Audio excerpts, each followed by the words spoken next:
Welcome to Hard Count Sports, where we're very pleased to bring you a special conversation tonight with Laney College Eagles head coach. He has over 40 years of coaching experience, and he's featured on season 5 of Netflix's Last Chance U, probably where you'll know him best, Coach John Bream. Coach, welcome to the show. Hey, I appreciate it. Here we go. 2 claps. Ready? Let's get started, boys. All right, Ross. Yep. Zach, let's I know. I was caught lacking there, to be honest, Let's Coach. try it again. Here we go. To be honest, I'm surprised you didn't get me to get up and start running the drill. To be fair. Here we go. 2 claps. Ready? There I just got chills. So that's insane. That's it. Yeah, Coach. It's fantastic to have you on. It is, yeah. We're just starting off. We always start off with asking our guests, whereabouts you are and what you're getting up to at the minute. Well, I just got off the practice field. We've been going since 11 o'clock, so we've been going for the last almost 3 hours. Okay. And we had a coaches meeting afterwards, and now I'm with my friends from the UK. I'm fired. My mates from the UK. I'm fired up. Yeah, that's it. So he's got the lingo down. He has. Yeah. All the other coaches are going to go to the pub right now. I'm going to hang out with you guys instead. Oh, here. Thank you so much. That's a big thing to turn down. I'm very, very pleased to hear that you would rather be with us than be with your friends in the pub. That's a big bit of news there. I don't drink that much, so they make fun of me anyways. Yeah. Good.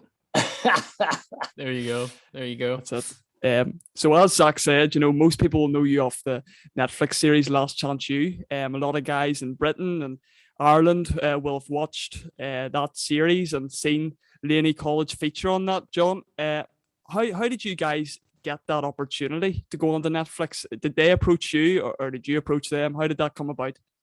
I got off a plane in Denver. I was going to Denver to join with my family. It was a surprise trip for my 60th birthday. And I checked my emails, and there's an email from the producers from Last Chance U. And so they're like, hey, what do you think? And I'm like, all right, start talking to my family. Then I start talking to my coaches and staff and try to see if that's something we wanted to pursue. They kind of told me they wanted to do something in California. They knew they wanted to come to California. Yep. We just got done winning state championship. CJ Anderson was making a big run with the Rams at the time for the Super Bowl. Yeah. They're all in LA. So I'm sure I was being quoted and interviewed every day by someone in LA. And then they decided they wanted to do an urban area because the first 4-year seasons, right, were in rural areas, Mississippi and Kansas. So you don't get much more urban than Oakland. You know what I mean? Yeah. And I think they wanted a coach that had been around for a while, right? And I guess I've been around a block a few times at 41 years of coaching. So it worked out. It worked out for everybody, I think. Yeah. Well, most of your coaching time has been spent with Laney College. You started off in 2004 as a running back coach there. Tell us this. Why have you stayed with the team so long, John? You've been a servant to the club or to the team of Laney College, and why have you stayed there for so long? Have you had any opportunities to move or any tempting offers? Well, number one, I remember I just completed 17 years at Laney, but I spent 22 years at Skyline High School here in Oakland. Yeah. So I had many opportunities, but the deal is I don't consider myself a servant. I kind of, one, I get paid pretty well. And 2, I get to give back to a community that's given me so much, my family so much, right? Yep. And is the pasture greener somewhere else? I don't know. Coaching is coaching. If you want to make a difference in young people's lives, this is the right location, right? If you're at a 4-year or an NFL professional, do you really make a difference in their lives? Probably not. And you get to coach at a high level, no doubt, and you get to match your abilities against someone. But I'm doing that every day in a different way, right? Not only am I matching abilities on making a young man a better football player, but I'm also helping him become a man and helping him become a better member for society, right? And so I think those are some of the big things reason I feel like, I stayed here this whole time. You touched on it there, and that's one thing. Whenever I watched the series for the first time, it definitely opened my eyes to it. We in the UK, we've probably heard of Oakland with the Raiders or the Athletics. You have the Oakland Days as well, the baseball team. Those are the sorts of references to Oakland we have. But whenever you watch the documentary, you see this change that's happening in Oakland. in society as well. Could you talk us through a wee bit more about that, and maybe just, tell us why a college like Laney is so important, for the kids in this, in your community? So if you look at, and I apologize, I'm ignorant about all of the societal things that are in London and the UK, right, or in Ireland. But here, we're supposed to be created equal and everybody gets equal opportunities, right? That's what this country was founded on. But in reality, that's not necessarily true. Yeah. So when you're in a community like Oakland with so many people from underrepresented groups, right, that are Black and brown men, right, there's probably the higher percentage going to being incarcerated than they are going to college. And so, Laney is a great place for young men and women to get on the right side of the trajectory to where life can take them, right? With an education. Education opens up so many other avenues for folks, right? And so that's what we do. So, even though I'm the football coach, I'm actually an instructor, right? I'm paid to teach. And the classes that I teach, are like classes in life, in essence, when, in our country, unlike in yours, we incarcerate such a high percentage of our young people, right? For, not necessarily major crimes necessarily, right? A lot of the crimes are based on, around our drug laws, and so is mental health issues, right? So are those incarcerated offenses because you're stealing because you have a habit, or you're stealing because, you know what I mean? It's because of poverty. And so, but we incarcerate you for that. And once you come out of incarceration, what avenues are open for you to really right yourself, right? And so a school like Laney gives you that opportunity. Like I tell everybody, what Laney does is we give hope and opportunity to people, right? So we allow them to believe that anything's possible. We give them that opportunity to show that it can be possible. Yeah, definitely. And you also see this gentrification that's happening in Oakland as well, and how this is affecting the residents. I remember watching and seeing, I think it was Rajon Wright, he was driving 2 hours a day to make it to the college, to play football. So, and I know that you've been at you've been at the college for a while now. Have you seen that difference, since you started up until present day in Oakland? Yeah, when you look, when I'm a teacher, right? So when I first started teaching 40 years ago in the early, like 82, 83, right? You could buy an affordable house, right? For a teacher's salary. I mean, it was still sacrifice, don't get me wrong. But now those same houses cost $1 million, right? And they're still not more than, 1,300 square feet. They're not mansions by no means, right? And so it pushes people further and further away. And the further they have to go away to get affordable housing, then they have to decide to drive in or not, right? And again, it starts to make people have to make decisions, tough decisions about, is it pursuing football, pursuing education? Is that the right thing when I'm spending, like you said, 2 hours and how many dollars in gas to get here? And, you're trying to tell these young men, yes, it's worth it. And then with Ray's brother just now being drafted by the 3rd round by the Cowboys, yeah, it looks like it could be, right? Because he's going to be a millionaire as soon as he signs that first contract, right? Now, that million doesn't mean that he's set for life, but gives him an opportunity. Now, what he does with it, so, like I'm talking to him now every day about, all right, how are you investing that money? How are you going to utilize it so you can start to build wealth? And we talk about wealth, we talk about generational wealth, right? Yeah. So that your kids can be taken care of and not have to drive 2 hours to go to school, right? That's where you start to see the changes, right? When we can start to do things generationally. Definitely. You're, quite a special person, because not only do you try to focus on these guys' football ability, you're person to person, you're very pastoral, and you focus on building the person rather than their skill set as a player.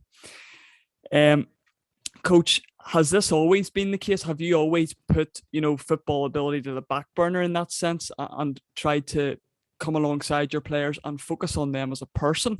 Has this always been your way of doing things? Yeah, I think they're more intertwined than you think, right? If I'm a better person and I learn work ethic and I show up every day and, punch the clock, you know what I mean? Then will I be a better football player as well as a better person, right? When I believe that these things are possible, right? When I dream that I can do all these things, right? Does that make I'm happier, right? If I'm happier, do I do better on the field as well? So I think they're intertwined. I don't think they're separate things. So, but even as a teacher, right? When I teach a regular class of students that aren't athletes, I want to, I want to have fun. Definitely. Fun, Yeah, that's it. right? Yeah. I want to interact. Look, I'm a teenager at heart still. A lot of ways. I haven't grown up. I mean, I get paid to wear tennis shoes and shorts and sweats and have fun. And so, but during that time of having fun is when you can get to know people and find out. So I tell this story a few years back. I'm teaching PE at high school, and we didn't have enough locks, so we couldn't have them changed for class yet. So we were just kind of walking the track every day. And this young woman's walking with me, and I kind of hear her story, and I start talking with her, and I come close with her. Well, by the time she ends out, she never did any sports and organized sports in her life for whatever reason, right? By the time she ends high school, she's the fastest woman in the country. She ran the 5th fastest time ever by a high school, girl in the world. And she had an opportunity to get a full scholarship and, go to the World Games in China and see the world. And that was just because I had an opportunity, not because I coached her, but I just spent time to talk to her, right? If more teachers or even just human beings spent time talking with people, maybe we would see our world differently and change it, right? Yeah. It's just, sometimes just people just think that they can't do anything, right? That whatever life is giving them, that's where they're stuck at, versus, no, you can do more. There's more out there for you, right? We don't even know that. Like someone once told me this, they didn't realize they were poor until they realized that when you open the refrigerator, there's supposed to be a light in there. Their refrigerator didn't have a light because the bulb burned out. They couldn't afford a new light, right? But they didn't know any better. So they just thought the refrigerator was always dark. Yeah. Right. So we don't know what's out there. We don't know what we don't know. Right. So we have to show them that, right? As a society, we got to show people what's possible. Right. Someone has showed you too that doing a podcast was possible. Right. That you could go and send a guy like me an email or Instagram that he would be willing to come. Yeah. Right. I know. Right. Right. We're still kind of getting over the fact that we've actually got you here, Coach. And I'm so thankful that we've been able to be joined by you. But why should I deny you that? I'm supposed to big time you? Like who am I? I'm a normal person, right? Yeah. So what it was just trying to figure out a time that worked. Yeah. You guys are way over there in a different time and what works for me, right? Yeah. And so that we can both come together. But I wasn't gonna big time you. I no big deal. If you think it's important that I come and talk to you, then if I can fit it in, I'm gonna do it. But shouldn't we always give that, right? What we can always give is our time. Yeah, right? Definitely. Give our time to somebody, right? And show them that they can, don't give them a hand out, give them a hand up.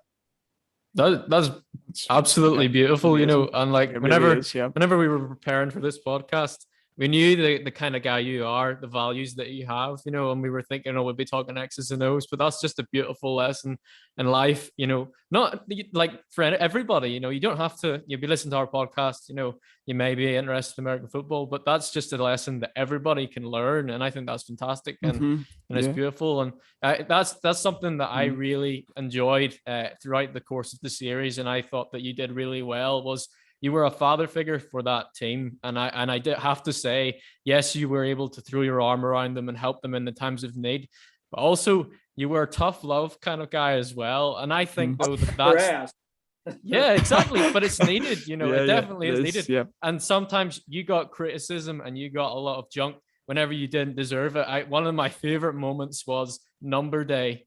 And you got the knock on the door from one of the players. He goes, "Really? That's number you think I'm worthy of?" And you were like, "This is just what I have to do. That's just how I have to do." It's football. Exactly. Yeah. You get the number you get. I thought that was a really funny moment, and do you have to deal with stuff like that a lot with the team? Just stuff that is annoying you. And I hate number day. So that's yeah. I let the young coaches figure it all out. But if there's a problem, then obviously I have to get involved. If I got to get involved, then that's what happens, right? Like, look, definitely. You make the numbers. If you look, let me see if I can turn this. There you go. So there's a number 41 up there. You see that right there? Yeah. He played in the NFL, but when he was a high school guy, I put his name in the program. He was sophomore playing varsity. I didn't know his name. I called him rookie all the time. He just showed up, right? And so they go, well, you got to put a name. And I knew his last name was Struthers, but I didn't know his first name at the time, right? And they said, well, what's his first name? They got to put in the program. I said, all right, call him Tom. Yeah. So they called him Tom. Yeah. But the point was he ran for 200 yards. So then everybody knew his real name was Dion, right? You make your name, right? On a football field or a basketball, wherever. And you make the number, right? Definitely. You know, so look, just be glad you got a uniform. Now do something with it, right? But we get so tied up in the superficial, you know? Like, you know, like they get mad at me. Like, so I got a Nike contract. We get all Nike stuff, right? But Nike's hurting my feet. So I wear Brooks. But Brooks look stupid, but they don't hurt my feet. Now my clothes look good. I wear Nike, you know, tops and pants. But man, my feet hurt. So I gotta, you know, I can't wear anything. I used to be Adidas, right? I can't. Adidas hurt my feet too. So it doesn't hurt, right? It's not about a fashion statement. Let's just be for real, right? So definitely. Zach, you talk a wee bit there about, you know, coach drawing alongside players and being that, you know, pastoral player or coach, but also the coach who can, you know, fire players up. One guy we saw last year in last chance year was RJ Stern. Now he had a bit of an issue with retaining information, and his, as you said yourself, his muscle memory led him to do some things that you didn't like. What's it like working with him, or what was it like working with him, you know, while he was on the team? It's frustrating, right? Because RJ's gifted as a worker, right? Yep. And he got some really good skills, but it was hard for us and RJ to all get on the same page, understanding that, look, you have to do things a certain way because a quarterback expects you to be there. Yeah. And do something different. He's not going to know that, right? And that was a struggle because he is talented, right? And, you know, like I tell everybody, I don't know that there's too many people that can outwork RJ. RJ works his tail off, right? But, you know, there's something that prevents him sometimes from, you know, just processing the information correctly sometimes. So, you know, it was a interesting dynamic for us all, right? Because, you know, he's very, very talented. We want to get him the ball, but we got to find a way. You can't just do what you want. You know, it's like there are rules, right? You know, you can't, like your guys in England, you guys drive on the right side of the road, right? Or left side, whatever. Left side, yeah. No, well, yeah. But, you know, like just because I'm used to driving on the right side, does that mean I should do that when I'm in the UK? Yeah. There would be chaos, right? There'd be a few accidents. Yep. But even though it makes sense to me and I can go and do these great things, that's why I try to get RJ to understand. Like, yes, you're doing it, but the quarterback thinks you're here, but you're over there. Yeah. And so that was a struggle at times, but he is very, very talented. Definitely. He's taken his talents now to Tennessee, isn't it? Tuscaloosa University. You know, he's now going to Adams State. Is he? Oh, sorry. Yeah, it seemed to be a bit quiet on his end. I didn't seem to see any information coming out from, you know, his side of things. Another player, another wide receiver is Dior Walker-Scott. Now he's in Hawaii playing. He's actually converted to a running back coach. How do you think he'll fare in that position? You know, he's a hard worker.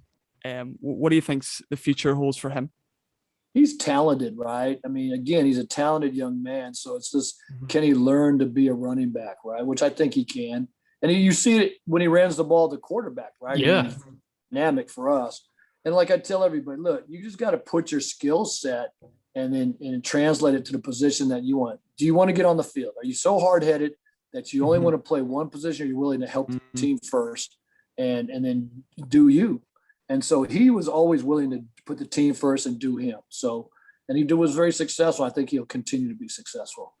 Yeah. And I always thought, you know, whenever I was watching Dior, he was definitely someone who the season didn't pan out the way everybody hoped with the way that the quarterback situation happened. Yeah. And Dior played quarterback for a few games. You know, he was obviously wanting wide receiver tape. And I just thought that was a fantastic effort and a great display of team first. You know, you go with what the team needs, and you know, and it's not your preference as a player, but what the team needs you to do. And I thought Dior did a fantastic job of that. What was your thoughts on that one, Coach? I agree. You know, I think not everybody's willing to do that, right? Yeah. A lot of people are in today's society want to do them and not worry about the team. Well, then you should play tennis or run track, right? Those are individual sports. Mhm. Go swim. You know what I mean? Mm-hmm. Golf. I don't care. But if you're going to be a team sport guy, you got to put the team first. Where do we need you? And I think it's hard for young men sometimes to think like that, right? Because they've been, their parents, everybody tells, oh, you're this, you're this. Well, but my coach tells me I'm this, right?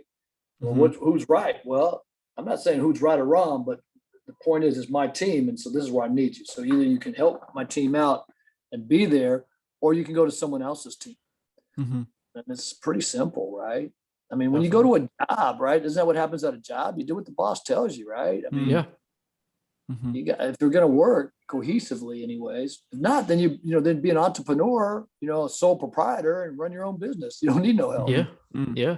And also another player who I definitely, whenever I was watching each episode, I was going into the episode going, I really hope this is the episode where this happens. And I always wanted something good to happen for New and his family. And, you see other players on the team, they had other motivations. They wanted to go on and, they wanted to maybe go to the NFL or go and get a degree. New had a unique position. He had a family to provide for.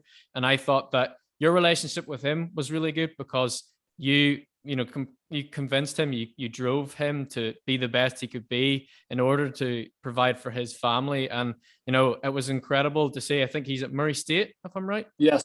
Yeah. So, and for you, you see some of the guys who you've coached who've gone on to the NFL. You mentioned CJ Anderson and Nashawn Wright as well, who's been picked up by the Dallas Cowboys and drafted there recently. For you, is New going on, into college, getting a degree and being able to provide for his family, those achievements are in your eyes, are they the same level, same like a par, Exactly. Like he won the Super Bowl right now, right? He's not having to find hungry hamburger helper to eat, right? He's not having to help find money to get diapers, right? Definitely. So he came by, saw him, his wife came by, the kids, they're doing great.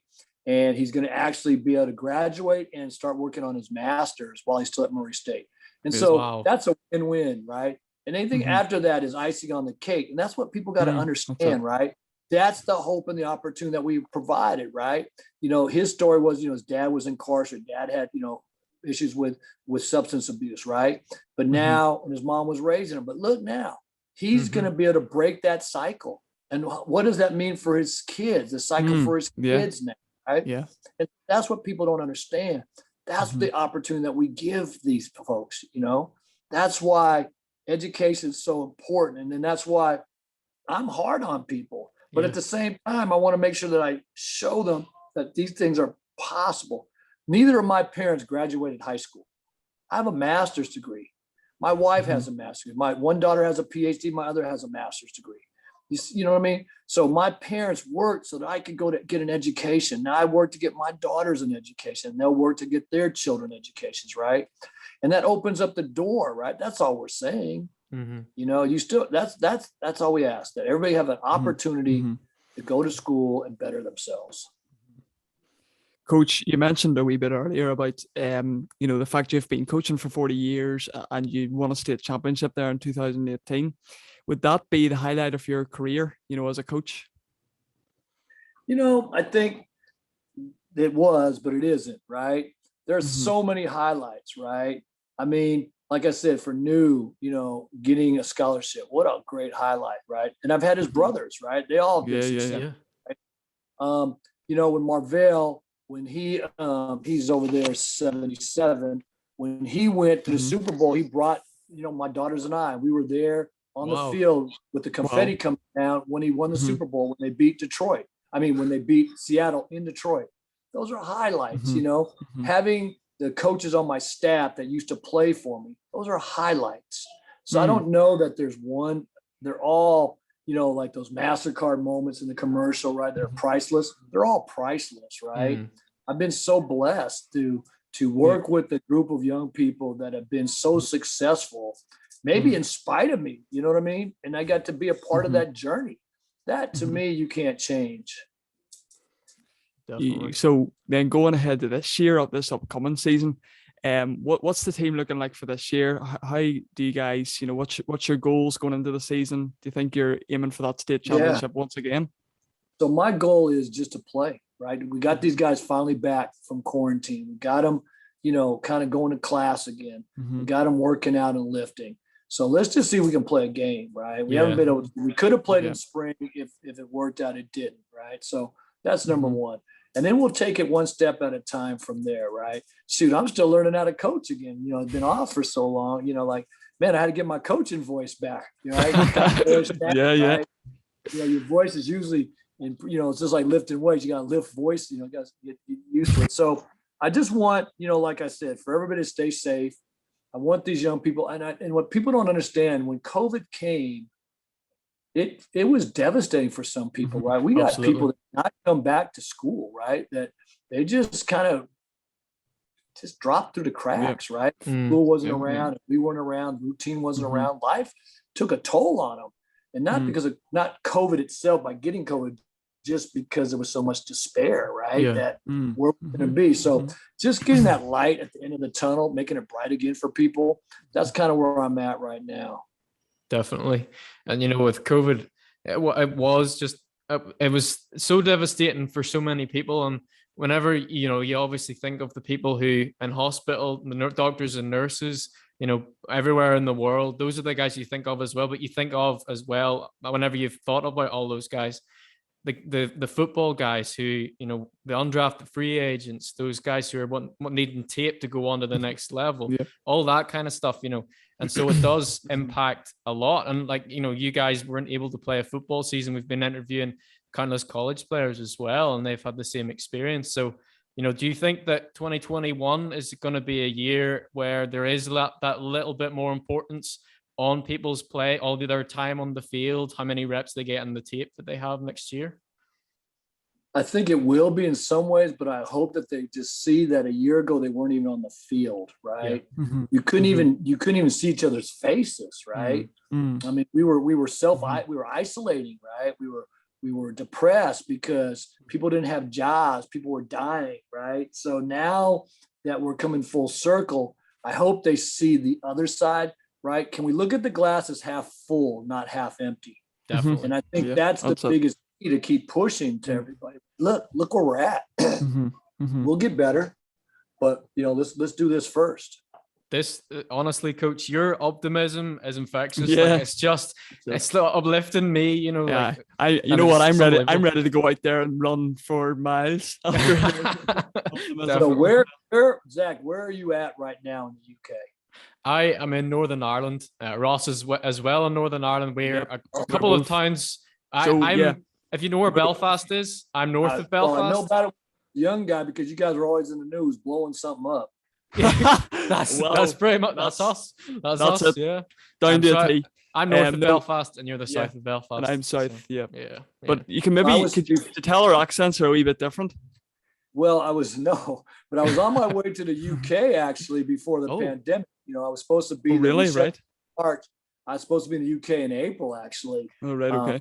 I was taking my wife for her 60th birthday. We're going to go to Italy and the UK. Oh, right. Okay. And I have a good friend of mine that lives in the UK. I was going to meet him there and kind of see it. You know, we weren't going to Ireland though. That's one of the things that we were kind of trying to figure out if we could fit it in, right? But you know, we only had like 8-9 days trying to figure out 2 countries, right? So I don't know if you know much about Ireland's history, but you know, there's a north and there's a south. Yes. So we're in the north. We're in the Northern Ireland, it's called, which is in the UK actually, and then the south of Ireland, it's the Ireland, the country Ireland. So we're actually, you know what I mean. Yeah.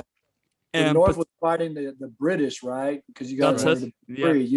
There's a whole sticky situation involving that. So the tyranny that they were giving you all. That's it. There you go, Coach. You got a culture lesson tonight as well. So you've helped us, we helped you. What's the difference between the Protestant and the Catholics? That's a bit, Coach. You don't want to go. You don't want to. We'll not open that can of worms tonight. All right. I do remember that growing up. That was one of the big things that, you know, growing up I read about a lot. You know, saw. Kind of kept, you know, was in the public, in my public view anyway. How about that? So we'll leave that alone. Yeah. But if you ever get the chance, it all comes from Martin Luther. Martin Luther's the man who kicked that off. Yeah. If you ever come to Northern Ireland, you know, hit us up. We'd love to show you about. Yeah, Be yeah. fantastic. So does that mean we get to go to the pub and you guys still drink beer? If you want. Well, we can do that. We can Now, hook you up. do we do I think we'll be sticking to. No fish and chips. Oh, we'll get yeah, you fish and chips. We'll Oh, yeah. definitely get you that. We'd love to All right. visit Oakland too. So All right, come on. Like I said, I got a good friend from the UK. I'm gonna get off this podcast. yeah. I'm gonna reach out to him and tell him, hey, should we go to when I go visit you? Should we go to Belfast? I got two guys, Ross Aye. and Zach, Yeah. want to hook us up. And I'm gonna say, Yeah, hopefully that's get it. That's going. it. Now, Now, coach, do we fly you might be or you may fly? you might be a bit disappointed in our football skills though. Hey, if you're you'll be disappointed in my soccer skills. How about that? Yeah, so I'm a soccer player. I'm a goalkeeper, so I am actually. Okay. Zach's played a bit of rugby, haven't you, Zach? Rugby's my sport. Yeah, Rugby, yeah. yeah. So Yeah. okay, yeah, I'll get you to a rugby game. We'll show you That's it. show you a bit about rugby. That's it. Okay. Yeah. All right. Yeah. Fired up. So one question we like to ask our guests just before we leave is who do you think will be in Super Bowl 56? I'm assuming that's next year because I lost count. Yeah. Yeah, sorry, next year's Super Bowl, yeah. All right. So, can you ever count Tom Brady out? That's number one, Oh. right? And then the way that, Patrick Mahomes and, Mhm. he's playing. But because I got Shawnee at the Cowboys, they're always going to be my pick because wherever I got a player at, that's Mhm. my pick. So, Mhm. one Is there that's any gonna more hit- players still in the league other than him? Just right now, it'll be Shawnee, the only one at this point. Right. So okay. so I'm gonna pick the Cowboys against someone from the AFC. So probably Okay. be either shoot. You know what? What about Baltimore? Can they get over the Okay. hump? Oh yeah. I That's a don't good know. one. I don't know. I think Lamar Lamar needs Jackson to figure makes things it- out in terms of throwing wise. He can Yeah. run the ball very well, but he needs to. Well, no, he was looking a bit better towards the end of last season. Mm. I don't like Tom Brady. I think that he's had enough rings at this point. Don't give him another one. Why is he not retired? I don't know. What age is he now? 43? 44? It's unbelievable. Unbelievable. Have you seen his wife? Yeah. Yeah. Yeah. Oh, So she's he can't be Yeah. around too much. He's got to be out there because she starts know. looking at him and go, wait a minute, I can do a lot better than this. there must be She some might- method to the madness there. Like, Yeah, she goes and watches Last Chance Chief. She might see Coach Beam and is like, well, wait a minute, how come I'm not talking that yeah, guy? yeah. She made the wrong decision there, coach. She did. The wrong So football guy. Here's a little trivia for you. When Tom Yeah. Brady was a junior getting ready for a senior in high school, Mhm. I actually coached him in the summer at a camp. Oh wow. No way. Wow. Really? That's crazy. And I had Crazy. him and my quarterback at the time. Neither of them went Wow. to Cal because I was at the Cal camp. My quarterback went to Minnesota and was MVP and played in the league Mhm. for a hot minute. And then Tom went to Michigan, went to the Big Ten. So they Yeah, lost he did, two yeah. quarterbacks in their backyard to the Big Ten. And Cal Wow. never recovered. How about that? Tell me this, coach. Unbelievable. When you coached him, then did you see something in him that is now what we see today? What I saw in him was this, right? So I stayed after to work with my quarterback. He goes, hey, can I work with you? Because he just wanted to Mhm. work. He wanted to get Yeah. better. Yeah. He came from like an option offense. Mhm. And what I saw was a guy that could throw the ball well, but that wanted to work even harder. And so I was talking to the staff. I go, you Mhm. can't go wrong with either of these two guys, which was Billy, my guy, or Tom. I said, either of those two guys would be great for you. And I just left it at that. I didn't get into more than that, but you could just tell that at that level, he wanted to be great. And so some people come in and they go, well, I'm not going to work because I'm already great. So if you don't need to get better, well, then how are you going to get better, right? You can never get better if you don't think you have to get better, right? Mhm. Definitely. So, So- I think in that case, Tom, even at that age, was showing that in today's day. Here he is at 41, working his tail off to Mhm. keep his body looking like a 30-year-old, right? Yeah. Yeah. Those are things that he does, right? His Mhm. brain is obviously going to be there, but he's his body. He's able to, he's found in essence the Yes. fountain of Yeah. youth physically for his body. Yeah. And other quarterbacks are trying to do the same thing, right?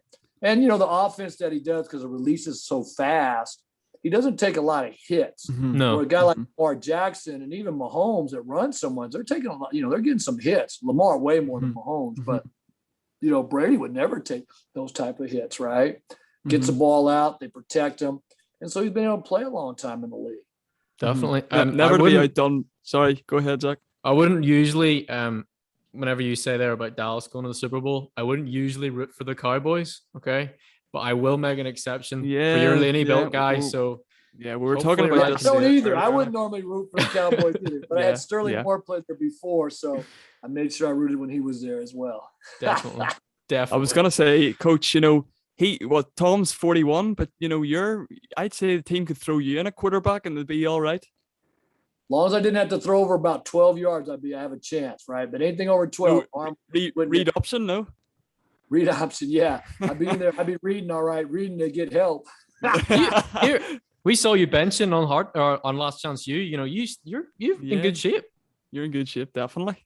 The problem is I haven't been on the bench since we shut down in March. Now I've got up my points up to like 600 a day plus, right? But I have not done much on the bench, so I got to get back in there a little bit. I walked. I'm actually lighter than I've been. I walked so much during the pandemic, and cut down on calories. Just try to stay busy as much as possible, right? I built a bunch of raised beds and built a bunch of retaining wall just to keep. My daughter has a big piece of land on a hill, so. She said she just kept finding projects for me so I wouldn't, get depressed. So that's what she says, but I think she just found cheap labor, right? My mom does the same thing. Yeah. My mom does exactly the same thing in our garden, so I can relate. Yeah, I just kept, we had we grow some great vegetables, but I've been putting some stuff together, but and then I got a granddaughter now, so I spent a lot of time with her. So in her first year, we estimate I walked her in her stroller over 400 miles in her first calendar year on this. Wow, my goodness! And so my goal is to keep that up, right? Crazy. You forget about quarterback, throw him in at running back. That's your position, maybe. There you go. Yeah. Now that would be I'd probably have a little bit better of a chance. I can get behind those big nasties, right, and let them protect me. That's it. Yeah. Get new plugging for you. Y'all having me on your show. I got to get back to work here. No worries. But Zach and Ross, man, I really appreciate you. Send me a link and keep doing what you're doing, right? And like I said, you're in a great country, right? Belfast and Northern Ireland has a tremendous history, right? About, being an outlier, right? In a sense of, your own path. And it looks like, the two of you doing a football podcast in the country of rugby and soccer is really, cutting edge for you. So keep it up. That's part of, I guess, who you are, being, Northern Ireland and Belfastiisms or whatever you call yourselves, right? But don't be afraid to beat at your own drum, right? And just be you. So I appreciate you all. Thank you. We can get this one right now. Here we go. 2 claps. Ready? Got it down. There you go. Yes, Coach. Let's go. I feel like I'm ready to join. Sign me up. Yes, sir. Hey, stay safe, stay positive, y'all. Same to you. It's been an honor. Thank you, Coach. Take care. Bye now. Bye-bye.